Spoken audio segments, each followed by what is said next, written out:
म आफै सेन्ट्रल केमा काठमाडौँ होला भनेर होस्टेलभित्र 3टा होस्टेल छ। 2 सिटर होस् 3 सिटर होस् इन्टरभ्यू दिनु पर्ने hello guys, first of all त कङ्ग्रेचुलेसन जो जसले सी पास गर्नुभएको छ राम्रो लाइनसँग। अनि हामी चाहिँ केयुएसएनएसको first year nursing student and अब तपाईँहरूले चाहिँ कसरी चाहिँ प्लान गरिरहनु भएको छ केयुएसएनएस जोइन गर्नलाई। So like will give a short information orientation दिन गइरहेको छौँ। अब कस्तो छ केयुएसएनएस तर यसको सबै इन्फर्मेसनहरू अलिअलि भन्न गइरहेको छौँ। हामी चाहिँ अब नर्सिङ स्टुडेन्ट भयो, so will talk about nursing. हामी अरू फ्याकल्टीको चाहिँ त्यही आइडिया छ, नर्सिङमा फोकस भएर गर्छौँ त्यहाँ। सो अब चाहिँ अहिले हाम्रो ब्रेक टाइम थियो, त्यही भएर हामी यसो टाइम पाएर चाहिँ कम्युनिटी कम्युनिटीको अहिले ब्रेक टाइम थियो, त्यही भएर हामी डिस्कस गर्न बसेको छौँ। त्यहाँदेखि हाम्रो लाइफ अलिक हेक्टिक नै हुन्छ। लकबुकहरू गर्दैछौँ। यस्तो अब आउने जुनियरहरूलाई के हेल्प हुन्छ कि हो भनेर चाहिँ हामीले बनाउँदैछौँ। हामी जुन बेला एडमिसन गर्न आएको थियो नि हामीलाई के आइडिया नै थिएन कि कहाँ जाने कस्तो गर्ने। अब कोही त सेन्ट्रल केयुमा पुगेको थियो, म आफै सेन्ट्रल केयुमा पुगेको थिएँ, तर त्यो चाहिँ हुँदैन। हाम्रो चाहिँ एडमिसन चाहिँ हाम्रो हस्पिटलको डिन अफिसमा हुन्छ। सो लाइक तिमीहरूको अब एडमिसनको डेट निस्केपछि चाहिँ you just come to the hospital कि कतै जानु पर्दैन, कुनै युनिभर्सिटी जानु पर्दैन, जस्ट सबै एफिलिएटेड कलेजहरू चाहिँ यहीँ हुन्छ होइन। केही एफिलिएटेड कलेजहरू जस्ट हस्पिटल जाने अनि चाहिँ अब गेटमा सोद्धा हुन्छ अब डिन अफिस कता छ भनेर। You just go down and like एउटा छ एउटा ठाउँ के भन्ने हो त्यसलाई डोम सेपको एउटा लाइक बिल्डिङ छ। त्यसको तलको फ्लोरमा चाहिँ हाम्रो एडमिसन छ। यो चाहिँ एकदमै टास्क हो, सबभन्दा गाह्रो टास्क चाहिँ यही नै हो। त्यसो सुरुमा त मलाई लाग्थ्यो कि केयुएसएनएस चाहिँ नि अब काठमाडौँ छ, सो काठमाडौँ होला भनेर मैले म्याचिङमा चाहिँ राखेको रिजन पनि 5 नम्बरमा राखेको थिएँ। कोही पनि नजिक्यौँ। केयुएसएनएस चाहिँ काठमाडौँभित्रमा पर्दैन, यो चाहिँ काभ्रे जिल्लाको धुलीखेलमा पर्छ कि। त्यो भनेको काठमाडौँबाट 3 घन्टा ट्राभल गरेर लोकल बस त 3 घन्टा एटलिस्ट पनि। अनि बाटो यस्तो रफ छ। यो मिसबाट बाहिर निस्क्यौँ केयुएसएनएस काठमाडौँ युनिभर्सिटी हाम्रो काठमाडौँमा चाहिँ पर्दैन, त्योभन्दा बाहिर पर्छ, आउटसाइड द भ्याली पर्छ, भ्यालीमा पर्छ।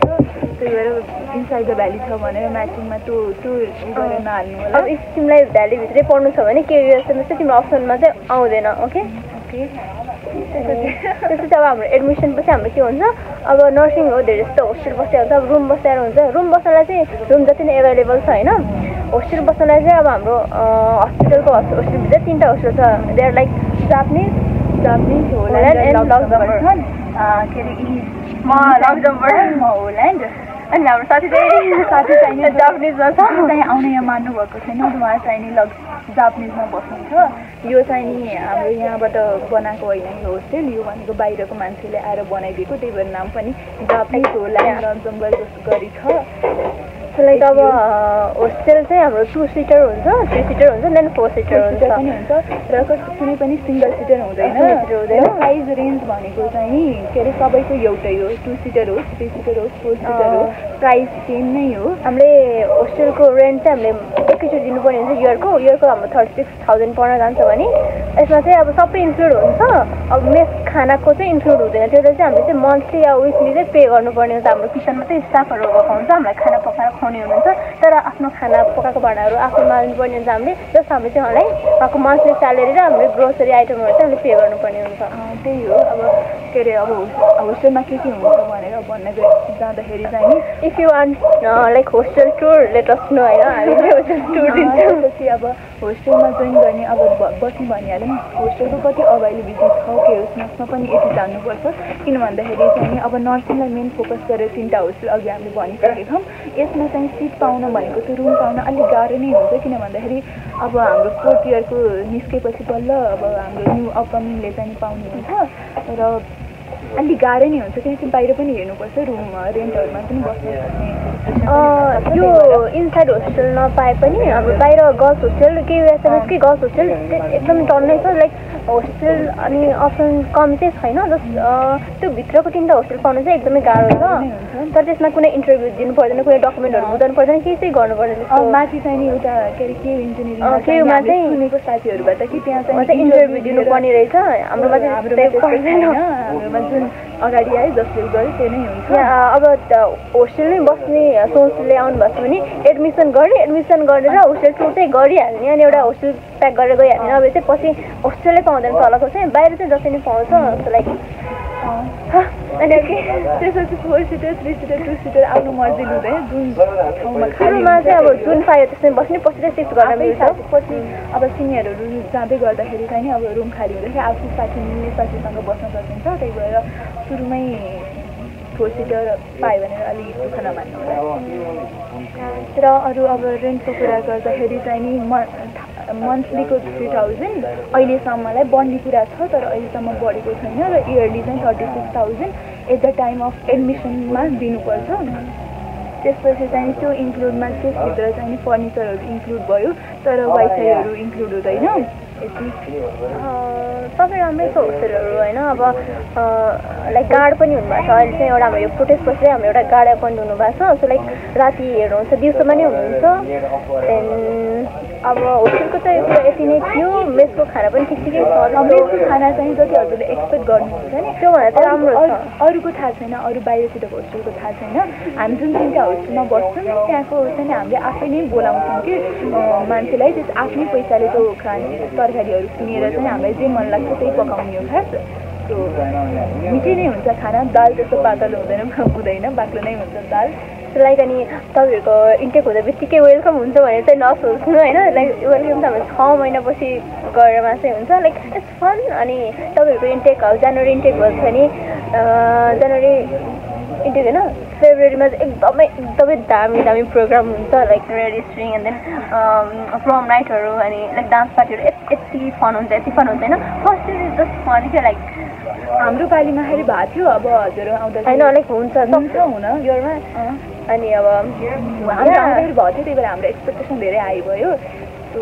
मैले चाहिँ एकदम 0 एक्सपेक्टेसन लिएर आएको त्यही भएर मैले चाहिँ फन गरिरहेको छु होइन लाइक एकदमै सिम्पली केही पनि नसोचिकन 0 के अरे एक्सपेक्टेसनसँग आयो भने चाहिँ रमाइलो हुन्छ अब होइन म यस्तो गर्छु भनेर सोचिरहेको हुन्छ त्यस्तो हुँदैन कि फेरि तर नर्सिङ लाइफ अलिक हेक्टिक नै हुन्छ त्यो इन्जोय गर्नु पनि अब त्यही कुरामा नि आफूले इन्जोय गर्न चाहिँ जानुपर्छ कि अब ड्युटीबाट टाइम निकालेर होइन यस्तो पोस्टिङहरूबाट टाइम निकालेर आफूले आफ्नो लाइफ चाहिँ इन्जोय गर्नुपर्छ साथसाथ पढ्नु पनि पर्छ बट यहाँ यो नै हो इन्जोय गर्ने नर्सिङ भनेको यही हो अनि कतिलाई त थाहा नहोला नर्सिङको फर्स्ट इयरमै लगभग 20 विक्स त हाम्रो हस्पिटलमा ड्युटी मात्रै हुन्छ एटलिस्ट पनि 20 विक्स है अनि कम्युनिटी पोस्टिङ हाम्रो 6 विक्सको हुन्छ भने चाहिँ 26 विक्स त हाम्रो पोस्टिङमै जान्छ 52 विक्समा हाम्रो 26 विक्स यतिकै जान्छ त्यसपछि नर्सिङमा धेरै पढ्ने भन्ने सोचेर आइन्छ त्यो हुँदैन हामी थोरै पढिन्छ धेरै सिकिन्छ हामीले नर्सिङमा आएपछि हामीले खाना पकाउन पनि सिकिन्छ गाइस त्यसपछि कसरी जसलाई चाहिँ अलिक क्लियरदेखि बेसिक म्यानर सिकिन्छ कि अब कसरी बोल्नेदेखि लिएर कसरी पकाउने अनि हुन्छ नि कसरी सुन्ने लाइक कम्युनिकेसन स्किल्सहरू डेभलप हुन्छ हामी यसरी बोल्न सक्ने मान्छे होइन हामी क्यामेरा फेस गर्न सक्ने मान्छे होइन बट नर्सिङ टिचर्सहरूको यो चाहिँ हाम्रो गुड साइड हो अब यस्तो ब्याड साइडहरू पनि छ होइन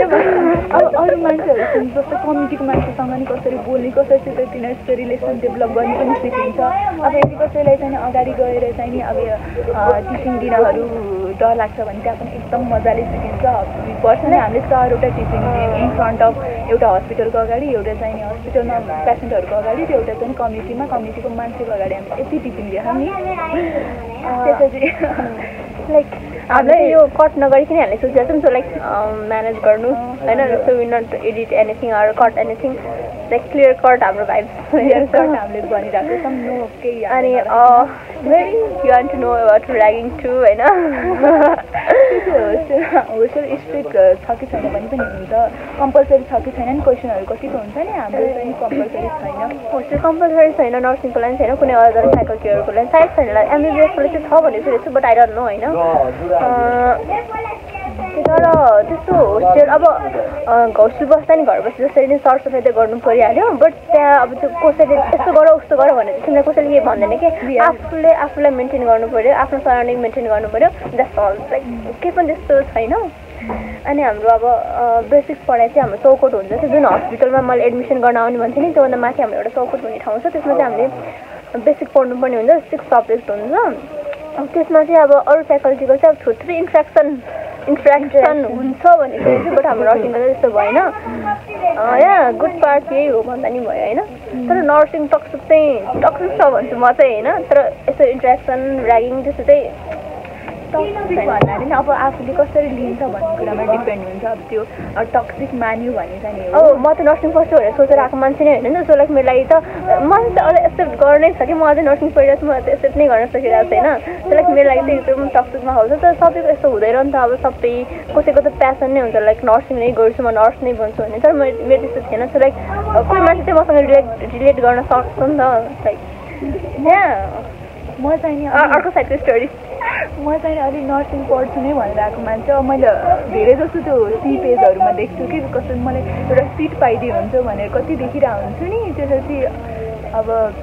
यहाँ आइसकेपछि अलि लाइफ डिफ्रेन्ट नै हुन्छ अलिअलि रिग्रेट त हुन्छ जे पढे पनि जे गरे पनि एउटा रिग्रेट त हुन्छ यो पढे भए राम्रो हुन्थ्यो तर आफ्नो ठाउँमा सबै कुरा राम्रो नै हुन्छ त्यही भएर जे गर्छु बेस्ट गर त्यही गर्छु म मेरो साथीलाई नै सबैलाई पनि म चाहिँ एक्सेप्ट गर्नै छ म नर्सिङ गरिरहेको छु भने म अझै एक्सेप्ट गरिरहेको छु म गर्नै छ म त्यो प्रोसेसमै सुगाएँ मैले चाहिँ आफै गर्छु भनेर घरमा पनि आफै पढ्छु भनेर आएको त्यही भएर मैले त्यो सबै कुरालाई अलिअलि एक्सेप्ट गर्दै गएको छु अब अलिअलि पोइन्टमा त एउटा रिग्रेट त लाग्छ तर सबै कुरा एउटै हो अब जसरी नि पढ्नु नै हो जसरी नि काम गर्नु नै हो यो चाहिँ स्किल लर्निङ हो सबै कुरा सिकिन्छ अब आई थिङ्क आजको लागि हाम्रो टपिक यति नै थियो होला होइन लाइक अरू पनि केही तपाईँहरूले जान्नु छ भने हामी एउटा फेरि अर्को भिडियो बनाउन सक्छौँ त्यही हो अब मेरो कन्सर्नहरू के छ होइन जस्तै just comment down and we will talk about that कुराहरू छुट्टा हुन सक्छौँ हजुरहरूले केही टोस्टमा जिज्ञासा हुनसक्छ त्यही भएर हजुर भन्न सक्नुहुन्छ हामी चाहिँ अफकोर्स तर लाइक नर्सिङ सजिलो छ भने चाहिँ त्यो त एकदम मिथ होला नर्सिङ एकदमै गाह्रो छ एकदम हेक्टिक छ एफओ पेपर ल्याउन एफओ पेपरको जुगाड बन्डल लिएर आउँदा हुन्छ एफओ पेपरको बन्डल लिएर आउँछ यति हेल्थ टिचिङ गर्नुपर्छ यति लाइक त्यो एरियर्सहरू गर्नुपर्छ ओ गड पागल हुन्छ अलिअलि त पागलै हुन्छ अब लाइक त्यो रेडी भएर आउनु सबै कुरालाई चाहिँ नि त्यही त हाम्रो एक सेमेस्टरमा चाहिँ नि अलिक पढाइ के अरे क्लास हुने प्याटर्न पनि इक्जाम हुने प्याटर्न पनि अलिक चेन्ज छ तपाईँलाई आज धेरै टाइम पनि भइसक्यो 12 मिनट भइसक्यो so like we won't cut anything by